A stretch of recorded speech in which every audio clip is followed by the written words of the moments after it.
Howdy ho, Maplers, and welcome to our 27th 250, the easiest, breeziest 250 so far. Our first 250 on the new EXP curve. It is Wind Archer. And yeah, I definitely feel the new EXP curve. It is pretty significant how much faster the levels between 220 and 239 are on this new curve. 240 to 245 is slightly faster, but then 245 until 250 is just about the same speed it always was. But regardless of the EXP curve changes, I'm pretty sure Wind Archer would have been one of the faster ones. This was my original main when I was playing in Reboot, and it's a fantastic mobber with all of its 5th job skills. It's actually kind of crazy how Wind Archer flies kind of under the radar of people's suspicions for how good of a mobber this class is, and it doesn't take all that much funding to get where you need to be on this class either. For the gear, it's all the same standard stuff. Meso accessories, always, because I am farming a lot and I am burning through a lot of Mesos on these 250s. We're using a reinforced Gallix belt just as a placeholder to fill out the reinforced set. Didn't need to transfer over anything stronger. Wind Archer was more than powerful enough with the rest of the gear. Pendant of Spirit always for the bonus EXP. Our bug standard dex set, some placeholder stuff with 6% dex, nothing too crazy. Until we get to the Absolab pieces. These are where most of the damage comes from for my archer set. They are above average compared to most of my pieces across these characters, but they make up for the fact that the rest, the CRA and the rest of the accessories, don't really offer much when it comes to dex. My quote-unquote 2-line emblem was not getting any luck rolling attack and damage together, so just held out with attack and dex. It works. Conveniently enough, a potable badge. This is one of our few characters in Bara that actually has a potable badge, which is a real shame because I was in Bara when badges were getting removed, and I really should have farmed one on every character because 12 to 15 Star Force per character is a lot of raid power that I'm missing out on. But hey, past me was a big old dum-dum, what can you say? Our Black Swan title, we had a Black Swan medal as well for the bonus EXP. I had 2 of them left before they expired, so used one here for some bonus EXP, helped speed it up a bit. Our Princess No Flora's Jewel, probably the best item I have for my Cygnus Knights characters. This came off of my Nightwalker originally, that's why it's so good. Back in the days when I was thinking about side maining Nightwalker along with my Shadower, that's why this is so actually decent compared to most of my 250 gear. And then our Glimmering One Droid Heart. These little doodadders caused us a lot of suffering, but they're paying off. These things are great. 12 to 15 Star Force, it's a lot for raid power. The stat line on these is great, and they're nice and easy to potential. Very easy to potential. I love them. For your inner ability on Wind Archer, ideally, just like all Cygnus Knights, you want to have 20 boss on your first line, and then like all other archers, you want 15 crit on your second line.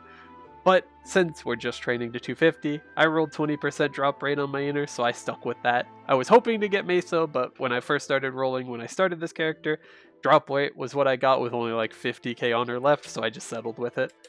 For your V Matrix, you know what it is. It's decent holy symbol, right in its first spot. EXP, drop rate, amazing. You always want to max it out. Second skill, guided arrow. Honestly, for Wind Archer, this is a vital skill. Between your trifling winds and like all of the little bits and bobs of damage you have going out, guided arrow is more often than not going to be the killing blow on a lot of stragglers. So I would recommend boosting it more than level 10. I stuck it at level 10 because that's just where I keep all of my skill nodes. But if you can afford to, I would recommend maxing out guided arrow because having this thing pick up a mob that was tagged by like 2 of the weaker trifling winds and then executing it with that one hit is really handy. For the boost nodes, your most important trio, Stormbringer, Song of Heaven, and Trifling Wind. That is your whole bossing set. Your Stormbringers and your Trifling Winds also help partially with mobbing, but more than not, they're for bossing. And then your second set, I have 2. And a third I would recommend. Spiraling Vortex, Monsoon, and Sentient Arrow are the ones I used. Primarily because nowadays for Wind Archer, Spiraling Vortex has been buffed so much that there's really no downside to using it. The animation speed has been cut down to the point it is almost identical to your Fairy Spiral in terms of cast speed. The only difference between the two is that Spiraling Vortex is much stronger on the base damage as well as the amount of lines, but Fairy Spiral has a larger hitbox vertically. So like the up and down hitbox on Fairy Spiral is better. There is really only one map I would recommend for Fairy Spiral pre-250 for Frenzied Spawn, and that's like Eastern Cave Path and Below the Cave. Everything beyond there, Spiraling Vortex is just far superior. The bonus damage, the longer horizontal reach of the skill, and, of course, the better mob count definitely make this the choice for Frenzied Spawn.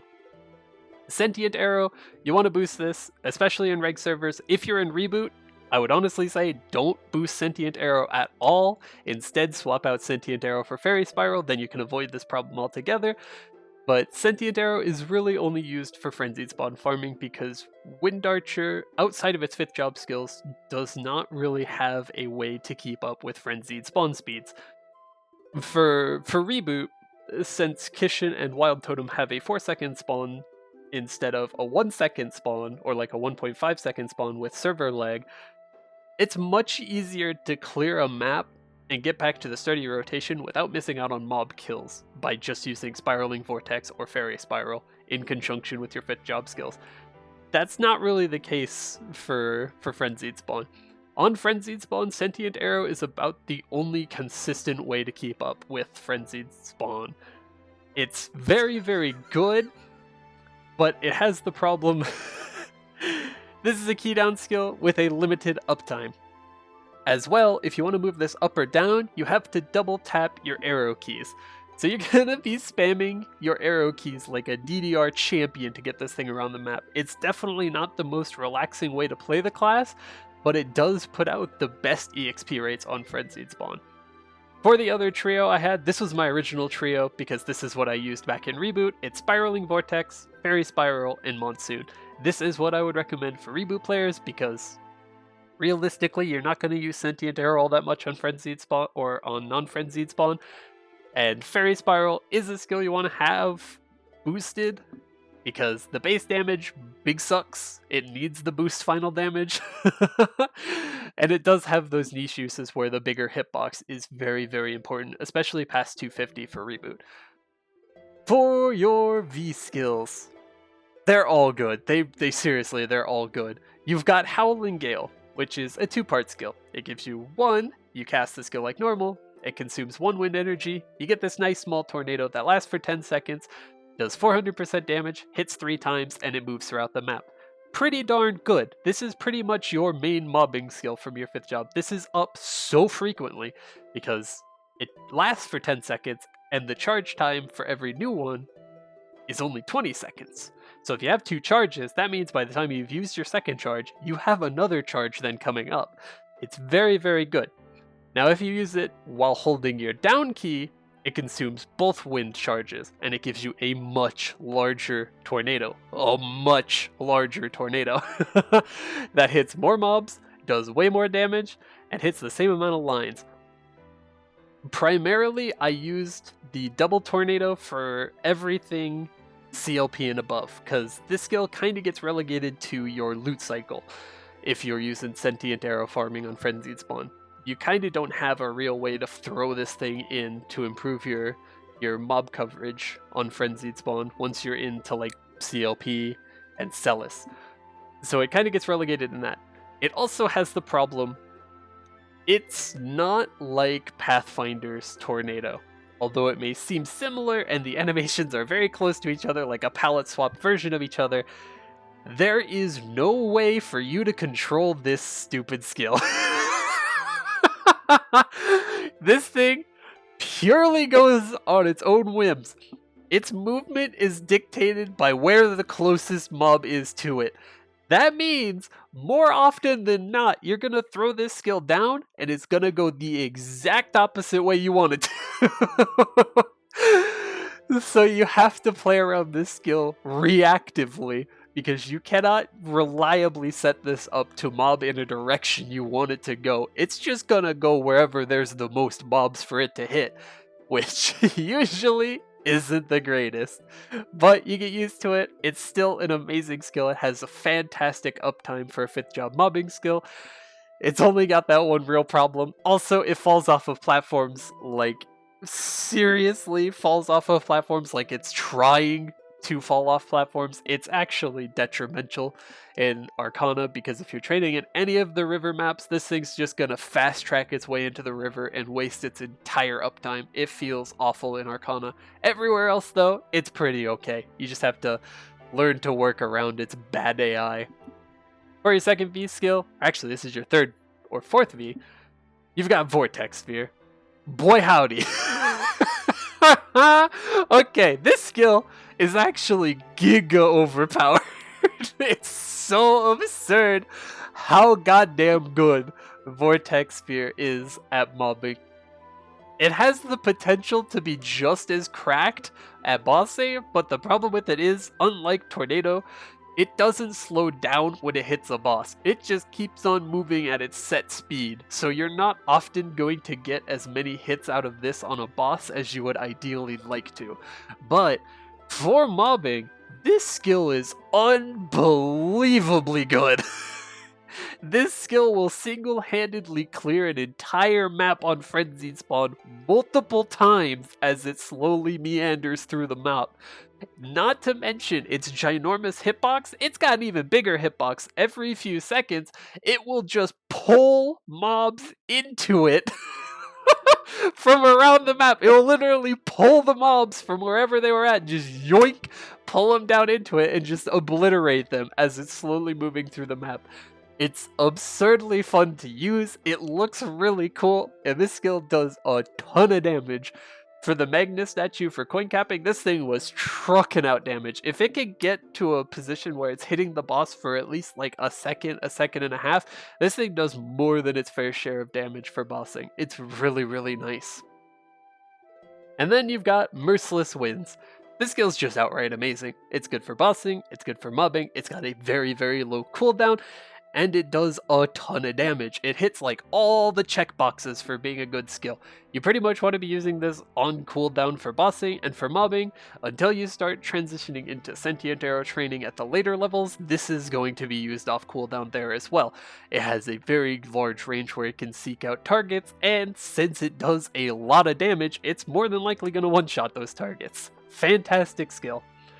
And then the last one, the one that I threw on last because really it doesn't benefit you all that much for mobbing, even though it can mob slightly, you got your Gale Barrier. This is pretty much used for bossing almost exclusively. You can throw it in at the later levels like I did for the slight mobbing it does, because for mobbing it does launch out 3 whirlwinds, doing 770 damage every 2 seconds upon attack.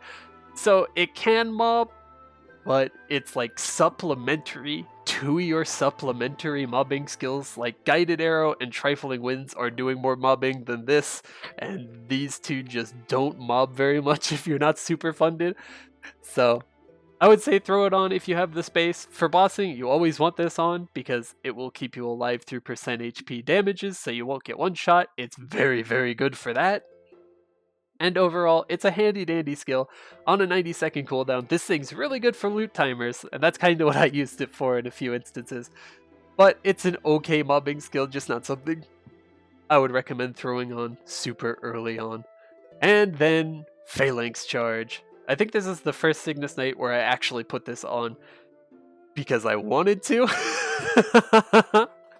Generally, I kind of throw Phalanx Charge on because I feel like I'm obligated to, especially around the 250s when I have these extra spots. I'm like, well, I guess it's here, so I'll put it on. But Phalanx Charge for Wind Archer is actually pretty darn good because this little bunch of doodadders, they can proc your Trifling Winds.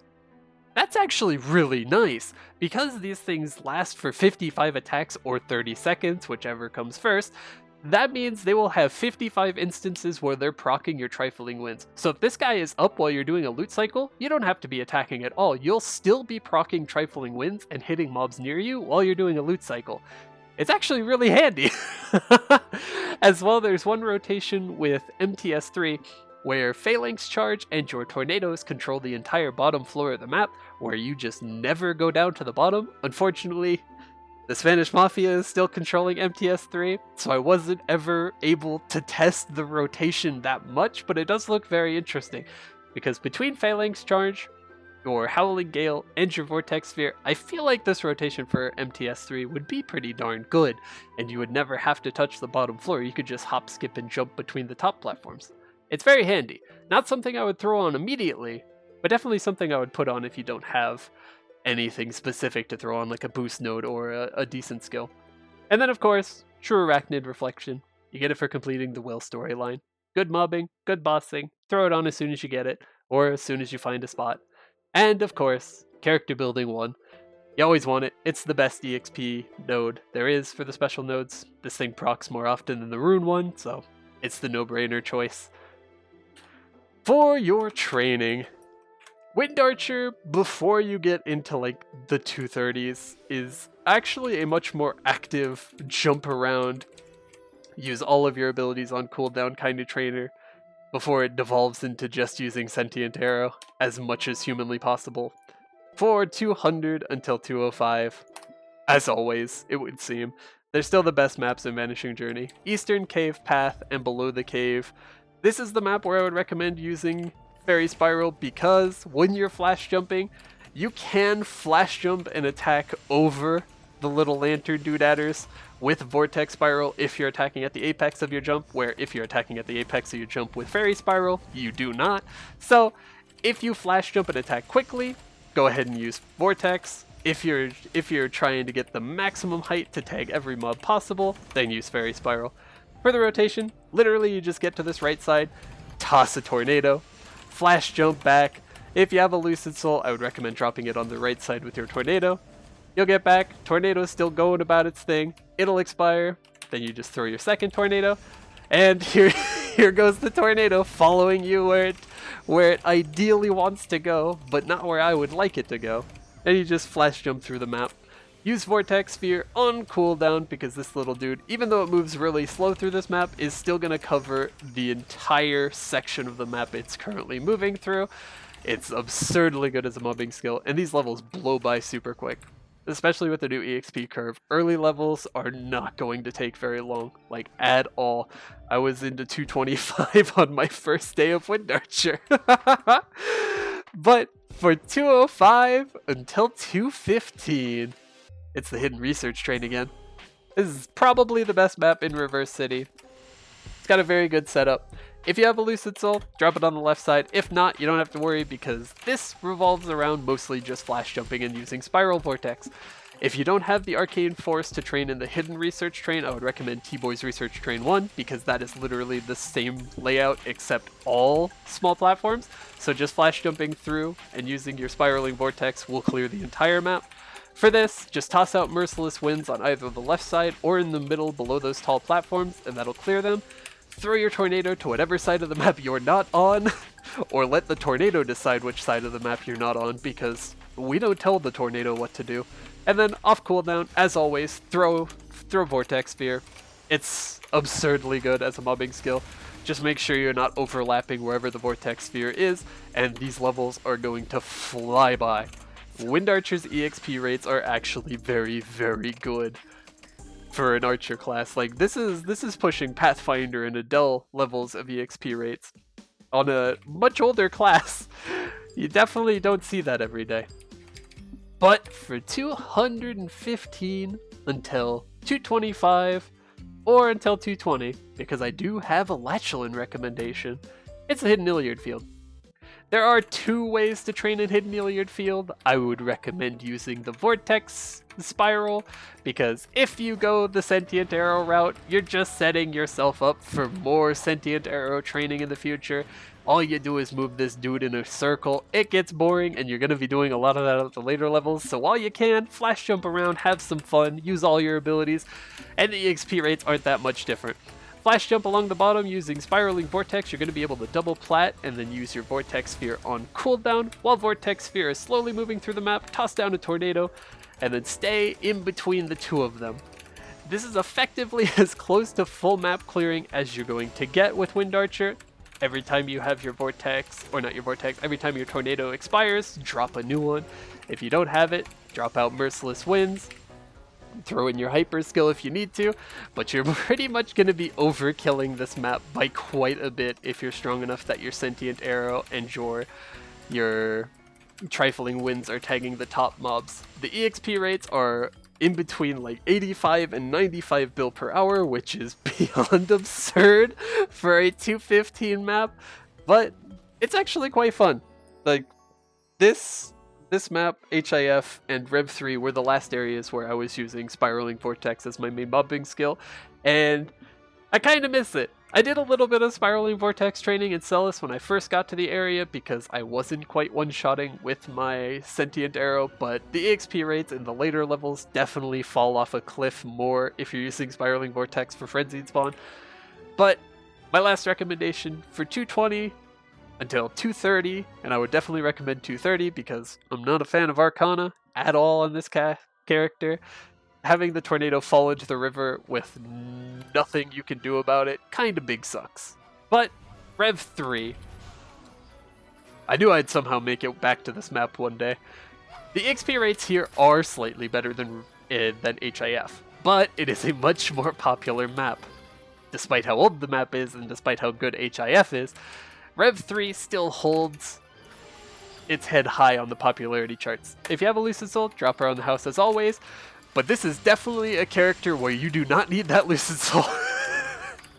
Drop Tornadoes as soon as you got a charge, Merciless Winds on the house will pretty much clear the house, and then you just flash jump and use Spiraling Vortex along the bottom. Your Guided Arrow and your Trifling Winds are more than enough to clear it, and then when it's on cooldown, grab the rope, flash jump off, or just jump off, and then send off your Vortex Sphere, and that will clear the entire map. Throw down a Tornado, then you can take a nice little break while those two cover the entire map with big ol' mobbing skills. The XP rates here were pushing 95, almost 100 bill per hour, which is very good for the level range. Up there with some of the better Rev 3 clears. Not quite as good as Battle Mage, but I don't think anyone's going to quite clear this map like Battle Mage can. But it is a very good alternative, and I happily took up the opportunity to try out Rev 3 again. I have been in Hidden Iliad Field for a lot of these past 250s, all the way until like 230, so I like, why not? Change of pace, let's do some long form battle analysis for Rev 3. And sure enough, it was slightly better. Not by much, so if you want to stay in Hidden Iliad Field, go ahead and do so. No problems there, but it is slightly better. As well, it gives you earlier access to getting droplets, so if you're looking for droplets early on, definitely recommend it. And then for Arcana, I don't like it. It's CLP again. I'm surprised there's an open map. This is the start of Sentient Arrow supremacy. Quite literally. From this point on, until 250, and honestly probably up until your levels 265 and beyond getting into Cernium, Sentient Arrow farming is just the way to go with Frenzied Spawn. And while its EXP rates are good, I'm not the biggest fan. The rotation is literally this. You just move it in a circle. You can complete 2 rotations of CLP before you have to cast the skill again. Boy, does this look riveting and engaging. I tell ya. It is very good clear. For Frenzied Spawn, this thing is able to actually keep up. It's very, very good, but it is not the most engaging. That's why I was happy that these levels were made so much faster in the new EXP curve, because I didn't have to spend very long here, and that was a good thing. For your loot cycle, you literally just do that. Drop your Vortex Sphere in the middle, loot down the bottom, then you drop your Tornado, say goodbye to the Tornado as it drops into the river like a big dum-dum, but then you're back in the center, you can start your rotations again, everything's back to where you want it to be. And then, I actually have a recommendation for reboot players. One of the chatters on my stream told me about this rotation, and honestly, it's quite ingenious. You definitely want to be using either Fairy Spiral or Spiraling Vortex for this, and this is pretty much a reboot exclusive rotation. It is Abandoned Area 2. On Frenzied Spawn, things respawn too quickly for you to actually make use of this rotation, but for reboot with your 4-second respawn speed, this is actually really good. Your start of the rotation will be you coming out of these portals. And what you do, you just flash jump down. Want to move your way through? I should have rebuffed before starting this because I'm getting knocked around. But you'll just flash jump through, using Fairy Spiral if you're strong enough. Then once you get to the teleporter, throw a tornado back, and then you start the rotation again in the opposite direction, going this way. And you want to cycle your Vortex Sphere and your tornadoes, because if you're going too quick, you're going to get to the point where you don't have any tornadoes left. This is definitely more doable on reboot because since things actually take a second to respawn, you have a little bit of waiting period before you have to go into your next cycle. And honestly, the rotation is really crisp. You're just moving portal to portal. The only thing I haven't quite figured out is how you would efficiently do a loot cycle if you still have your vac pet from compensation. I don't think that's a problem at all. But if you do not, I don't exactly know how you'd efficiently clear it, but the rotation was really neat looking for training, so I figured I should shout it out. It's a really cool rotation. And then for 235 until 240, it's MTS3. More than likely, there isn't going to be a free map to demonstrate, but might as well give it a shot. The Spanish Mafia is still high. Ooh, wow, actually, there are items on the ground, so someone might be coming back here pretty soon. But this is where I would recommend you put on your Phalanx Charge. For the rotation for this, you drop Phalanx Charge and a Tornado. Those are going to clear the bottom. And then you are going to stay, at least to the best of your ability, off of the bottom platform and just clear mobs this way. Your Phalanx Charge and your Tornado are how you're clearing all the mobs on the bottom, and then your Trifling Winds and your Sentient Arrow mixed in with your Merciless Winds are how you clear the top platforms. This has great map coverage, and it's about the best area you've got for using Spiraling Vortex as your main mobbing skill. You can kind of use Trifling Winds here. It's not amazing. So I would recommend sticking to Spiraling Vortex because Trifling Winds is limited to just being around your character. As well, I would definitely recommend throwing on your Gale Barrier here because there are so many mobs in MTS3. Even though you're only throwing out 3 little tornadoes, those 3 tornadoes are definitely going to help your EXP rates.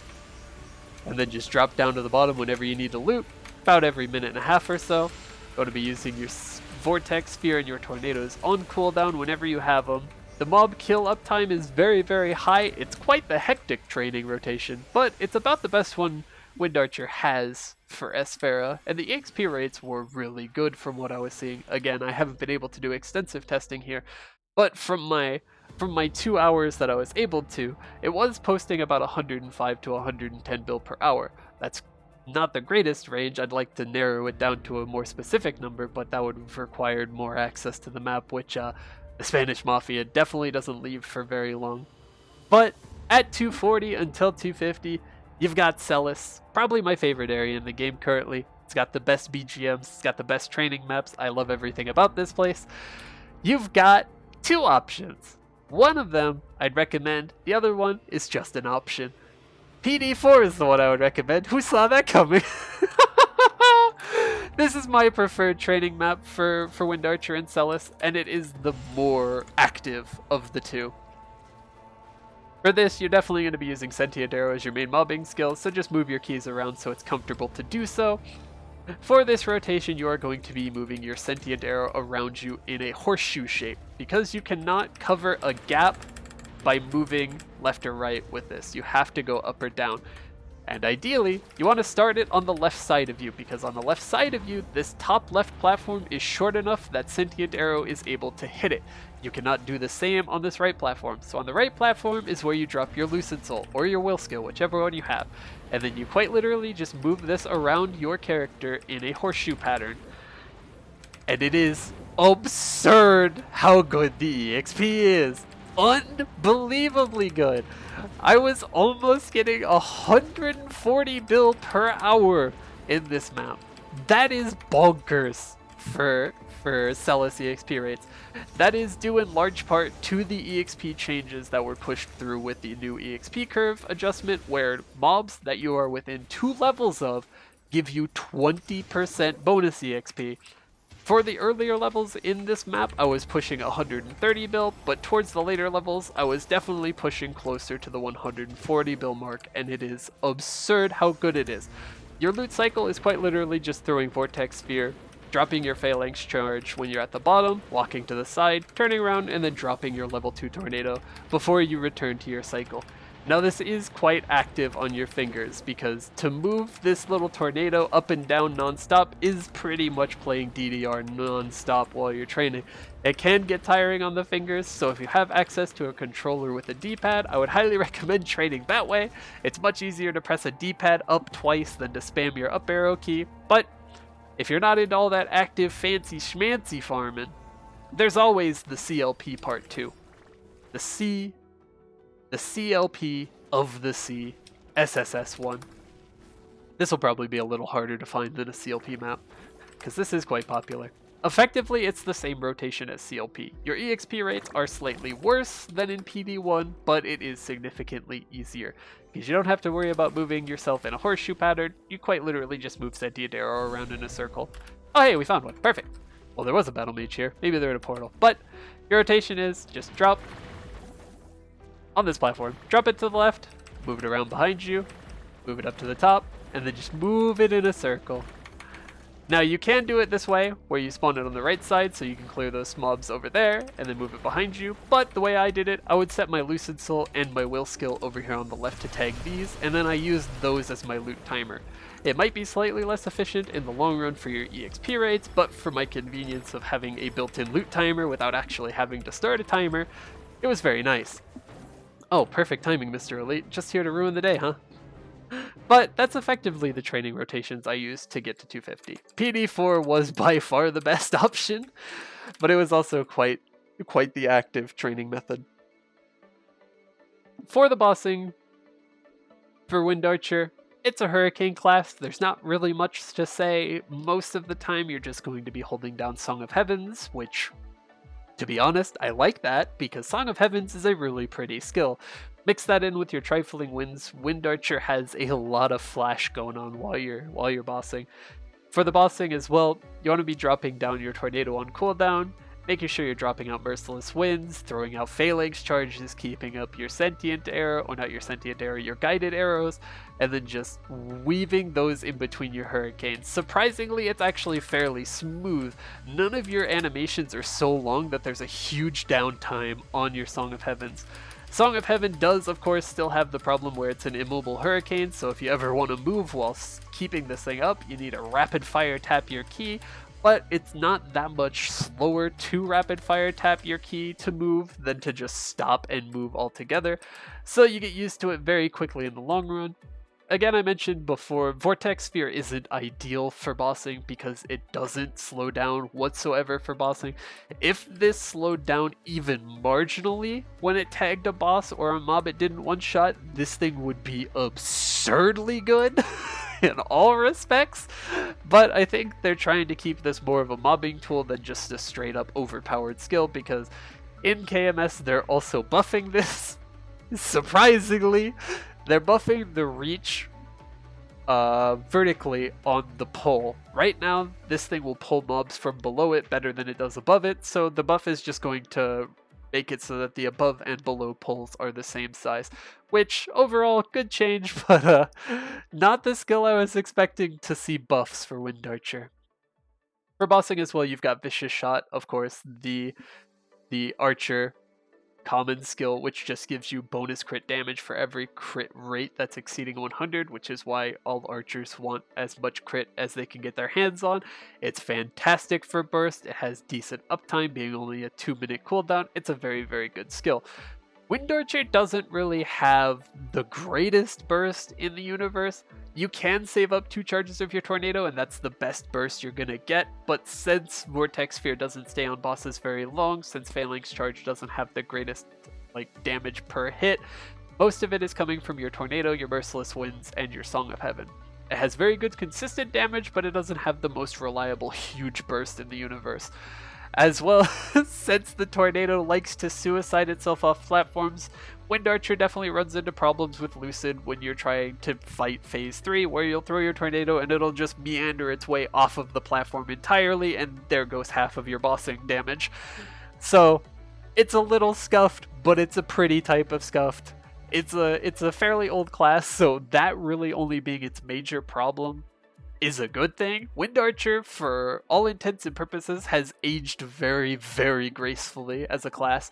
There are far newer classes that feel significantly more clunk than Wind Archer has. She is still very much so fluid and still very, very pretty. If you like the color green, boy howdy, Wind Archer's got the most green in the game by far. This is the greenest green class to grace the planet. Literally all of your skills are green. The only non-green you have is blue and purple, and those are in very small amounts. But Wind Archer is still every bit as pretty as she was when I played her as my main in Reboot. And honestly, I would still recommend Wind Archer as a potential main for players in both Reg and Reboot. She still has fantastic damage, her mobbing has only gotten better since 5th Job's release, and her bossing has even gotten more consistent as well. Now that you have Gale Barrier, you have a reliable way of surviving in bosses where one-shotting is the key way that you die. So I don't really have anything negative to say about Wind Archer. Normally I have more bad things to say about a class, but it might be my bias showing through a little bit. I don't have any problems with Wind Archer. She's been a fantastic class to play pretty much the entire time she's been out, except for the very first iteration of Wind Archer way back when, but that's old boomer years, who cares about that? And for the foreseeable future, I don't see her becoming bad at anything. For like Cernium and beyond, Wind Archer gets a little bit scuffed because Trifling Winds no longer is a reliable resource for your mobbing unless you're super giga funded, but that's much more of a problem for super endgame players than for people who are just looking to find their new main. And for those types of people, hell yeah, give Wind Archer a shot. She's fantastic. She's absolutely gorgeous in the animations department. None of her kit feels significantly clunky. Maybe Sentient Arrow feels bad if you're training in Reg Service with Frenzied Spawn, but that's something you could work around. You could make the active choice to not use it and to take the EXP loss per hour, but overall, Wind Archer's pretty darn good. I had fun with her. I knew I was going to have fun with her since I played her so much in Reboot, so I'm glad I got back to it. It was a fun class. I really only picked this up because she had my Archer set already, and I do not want to move my gear over to Kind without completing a 250, since that feels like a big ol' waste of money, and I've wasted plenty of money already, so I had to get Wind Archer to 250 before moving everything over to Kane. And now we're off onto the edgy emo dragon. It's going to be an interesting one. But as always with these videos, if you have any questions about Wind Archer, about my goal for all classes 250, about training in MapleStory, about Legion, what have you, ask them down below. I make it a point in all these videos to answer any and all questions you guys might have, because I love this game. I like talking about it. I love playing it. And I hope more people enjoy playing it as well. Hope you enjoyed the video. I'll see you next time.